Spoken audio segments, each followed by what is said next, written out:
সুধী দর্শকবৃন্দু, আসসালামু আলাইকুম।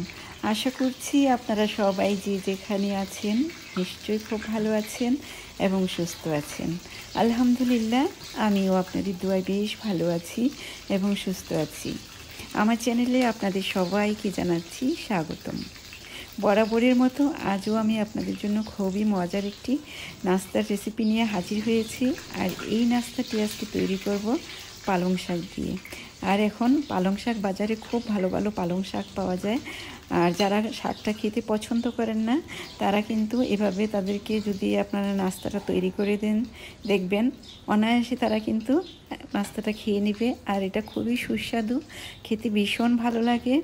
আপনারা চাইলে এভাবে বানিয়ে আপনারা ডিপ ফ্রিজেও দীর্ঘদিন রেখে দিতে পারবেন, রেখে খেতে পারবেন।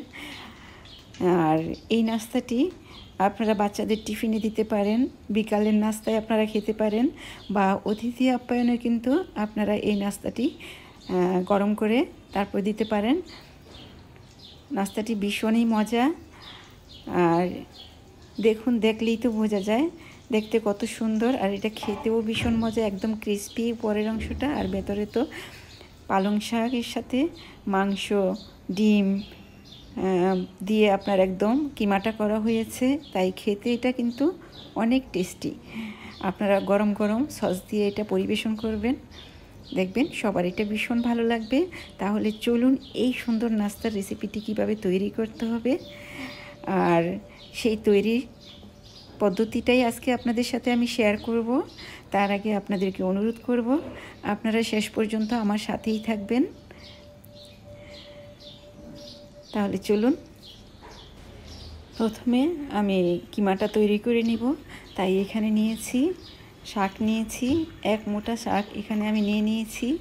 আর এই শাকটাকে গোড়াটা কেটে তারপর পানি দিয়ে খুব ভালোভাবে এটাকে 5 মিনিটের মতো ভিজিয়ে রেখে তারপর এটাকে ভালোভাবে ধুয়ে নিতে হবে।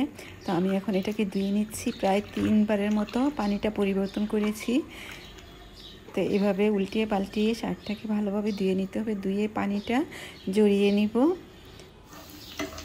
আর তারপর আমি ফ্রাইং প্যানের মধ্যে এখানে দিয়ে দিয়েছি তেলের মধ্যে দিয়েছি পেঁয়াজ কুচি, দারচিনি, তারপর দিয়েছি একটি তেজপাতা।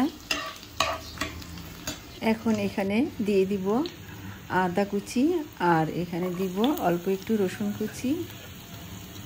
আর আপনারা চাইলে আদা এবং রসুন বাটা দিতে পারেন এখানে। তো দিয়ে এটাকে একটু ভালোভাবে তেলের মধ্যে ভেজে নিচ্ছি মশলাগুলোকে নিয়ে। তারপর এখানে দিয়ে দিব আমি মাংস। আমি এখানে মুরগির মাংস নিয়েছি, মুরগির বুকের মাংস নিয়েছি, হাড় ছাড়া মাংস নিয়েছি। তো সেই মাংসটাকে আমি ছোট ছোট টুকরো করে এখানে দিয়ে দিয়েছি। এবার মাংসটাকে আমি খুব ভালোভাবে ভেজে নিব। এই যে দেখুন, আমি মাংসটাকে ভেজে নিচ্ছি। মাংসটা ভাজা হয়ে গিয়েছে। তো এখানে আমি এখন দিয়ে দিচ্ছি একটি বাটিতে আমি একটু হলুদের গুঁড়া, একটু মরিচের গুঁড়া, একটু ধনিয়ার গুঁড়া, একটু জিরার গুঁড়া, আর নিয়েছি একটু কালো গোলমরিচের গুঁড়া। তো সেটা আমি এখন দিয়ে দিলাম এখানে। এখন এই মশলাগুলো খুব ভালোভাবে কষিয়ে নেব মাংসের সাথে। তো এবার দিয়ে দিচ্ছি স্বাদ মতো লবণ। তারপর এখানে দিয়ে দিব 2টো ডিম। তো আমি মাংসগুলোকে এক পাশে নিয়ে তারপর 2টো ডিম এখানে ভেঙে দিয়েছি। আর ডিম দুটোকেও আমি ফ্রাই করে নিচ্ছি। এই যে দেখুন, একটু নাড়াচাড়া করে জুড়ি ভাজা করে নিচ্ছি। তো এটা ভাজা হয়ে গেলে এটার সাথে আবার মাংসগুলোকে এভাবে মিশিয়ে নিতে হবে। তা এখন মাংস আর ডিম একসাথে আমি এভাবে মিশিয়ে নিচ্ছি। মিশিয়ে একটু ভালোভাবে নাড়াচাড়া করে নেব। তারপর এখানে পালং শাকগুলো দিয়ে দিব। আমি দিয়ে দিয়েছি পালং শাক, দিয়ে তারপর এটাকেও নাড়াচাড়া করে একটু ভালোভাবে মিশিয়ে নিব। তো শাকটা যখন নরম হয়ে আসবে তখন কিন্তু শাক থেকে অনেক পানি উঠবে। এই যে দেখুন, শাক থেকে কতটা পানি উঠেছে। তো আমি এই পর্যায়ে এখানে দিয়ে দিচ্ছি ধনেপাতা। তো এবার ধনেপাতাটাকে আমি শাকের সাথে ভালোভাবে মিশিয়ে নিচ্ছি। তারপর দিয়ে দিব এখানে কাঁচামরিচ। আমি এখানে 6টা কাঁচামরিচ কেটে নিয়েছি। আর আপনারা আপনাদের স্বাদ মতো কাঁচামরিচটা দিয়ে নেবেন, যে যেমন ঝাল পছন্দ করেন। আপনারা চাইলে এখানে আরও বেশি জাল করার জন্য চিলি ফ্লেক্স দিতে পারেন। তো আমার এটা হয়ে গিয়েছে আর পানিটাও শুকিয়ে গিয়েছে। দেখুন শাকের কালারটা একদম সবুজ রয়েছে, একটু কালারটা চেঞ্জ হয়নি। আর আমি এখন এটার মধ্যে দিয়ে দিলাম 2 টেবিল স্পুন কর্নফ্লাওয়ার, একটু পানি দিয়ে গুলে এটাকে দিয়ে দিলাম, যাতে এটা একটু, যেহেতু কিমা, একটু আঠালো হওয়ার জন্য। এবার এটাকে নামিয়ে ঠান্ডা হওয়ার জন্য রেখে দিব। আর এখানে আমি নিয়ে নিয়েছি 1.5 কাপ আটা। আমরা যে রুটি তৈরি করি সেই আটা নিয়েছি, তার মধ্যে দিয়ে দিলাম স্বাদ মতো লবণ। তবে আমি আটা দিয়ে করছি, আপনারা চাইলে এটা ময়দা দিয়েও করতে পারেন। তো লবণটাকে এখন মিশিয়ে নিব। তো আমি হাতের সাহায্যে এটা মিশিয়ে নিচ্ছি, নিয়ে তারপর এটার মধ্যে দিয়ে দিব একটু তেল। তো এখানে আমি 3 টেবিল স্পুনের চেয়েও একটু বেশি তেল দিয়েছি। তারপর এবার অল্প করে পানি দিব। পানি দিয়ে এটা আমরা যে রুটি তৈরি করি সেভাবে একটা ডো তৈরি করে নিব। আর পানিটা প্রথমে বেশি করে দিতে যাবেন না, তাহলে লিকুইড হয়ে যাবে। অল্প করে প্রথমে পানি দিয়ে তারপর লাগলে আবার পানি দিবেন। আর এই পানিটা রুম টেম্পারেচারে থাকা একদম নর্মাল পানি দিয়ে আমি ডোটা তৈরি করে নিচ্ছি। আর এটাকে খুব ভালোভাবে মেখে নিতে হবে। তো ডোটা আমার মাখা হয়ে গিয়েছে। এবার আমি এটা বাটির মধ্যে রেখে দিব। রেখে তারপর এটার উপরে আমি একটু অয়েল লাগিয়ে তারপর প্লেটের সাহায্যে ডেকে আমি 30 মিনিটের মতো ডেকে রেখে দিব। আপনাদের হাতে যদি সময় কম থাকে তাহলে 10 মিনিট ডেকে রাখলেই হবে। তো আমি 30 মিনিটের মতো ঢেকে দিচ্ছি, ফিরে আসবো 30 মিনিট পর। আর এখানে আমি একটি বাটির মধ্যে 2টো আলু সেদ্ধ করে নিয়েছি। আলুর সাথে নিয়েছি লবণ আর পেঁয়াজ কুচি, নিয়ে আলুটাকে ভালোভাবে ভেঙে নিচ্ছি।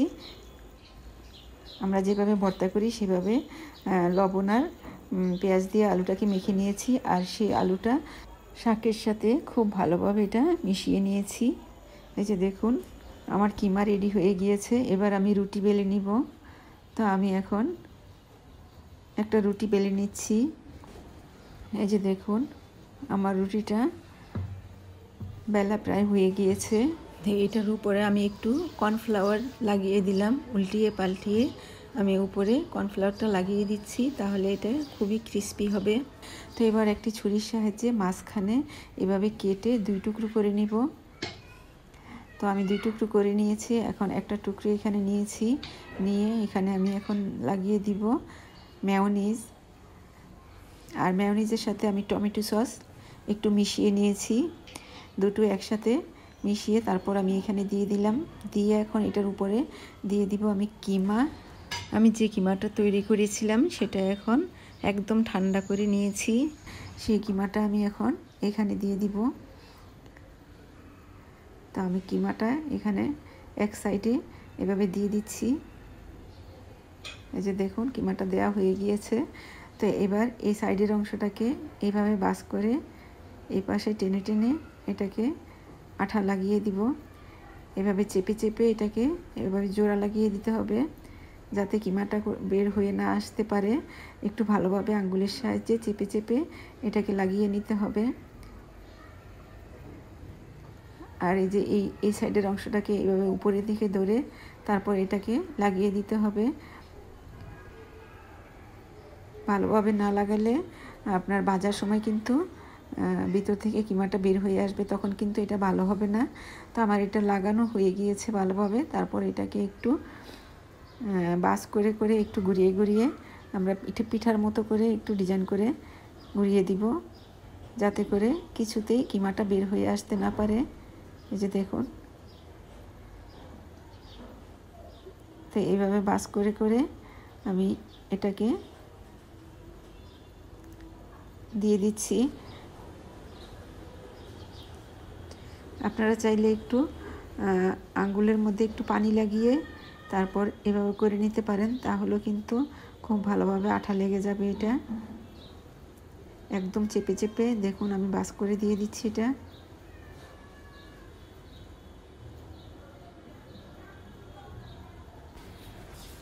তো দেখুন এই যে একটা বানানো হয়ে গেল। এইভাবে তৈরি করে নিতে হবে। আপনারা অবশ্য আপনাদের পছন্দ মতো যে কোনো ডিজাইনে তৈরি করে নিতে পারেন। তো আমি আপনাদের সুবিধার্থে আরেকটা তৈরি করে দেখিয়ে দিচ্ছি। আমি আরেকটা নিয়েছি, এটার মধ্যে মেয়োনিজ দিয়েছি, দিয়ে তারপর আমি আবার এটা মুখটা এইভাবে সম্পূর্ণ দুই সাইড ভালোভাবে এভাবে চেপে চেপে লাগিয়ে তারপর আমি এটাকে ভাঁজ করে করে নিব।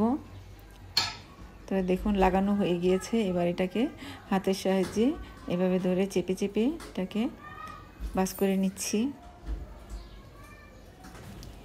তো এই যে দেখুন এটা আমার তৈরি করা হয়ে গিয়েছে। তো এইভাবে আমি সবগুলো তৈরি করে নিয়েছি। এই যে দেখুন আমার কতগুলো হয়েছে। আরেকটাও প্লেটে আমি নিয়েছি, ওগুলো দেখিয়ে দিচ্ছি। এই যে দেখুন এগুলো আমি সব এইভাবে তৈরি করে নিয়েছি। তো এবার আমি চুলার মধ্যে একটি কড়াইয়ের মধ্যে তেল বসিয়েছি গরম হওয়ার জন্য।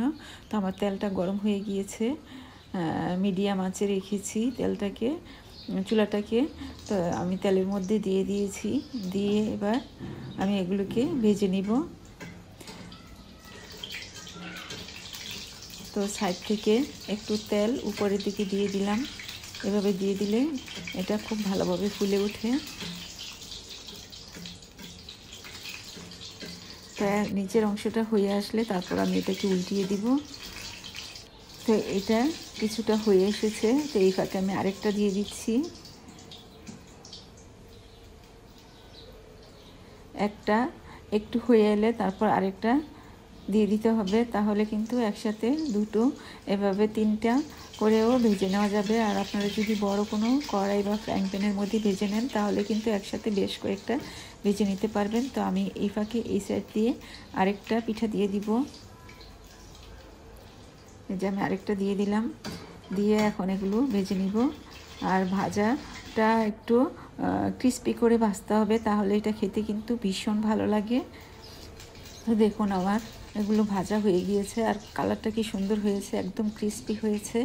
তো আমি সাইডের দিকে এনে তারপর তেলটা ঝরিয়ে আমি এগুলোকে নামিয়ে নিচ্ছি। নামিয়ে একটি বড় প্লেটের উপরে রেখে দিচ্ছি। এবার আমি আবার এখানে দিয়ে দিচ্ছি। তো এবার তেলটা যেহেতু বেশ ভালোভাবে গরম হয়েছে, তো এবার একসাথেই আমি তিনটা দিয়ে দিচ্ছি।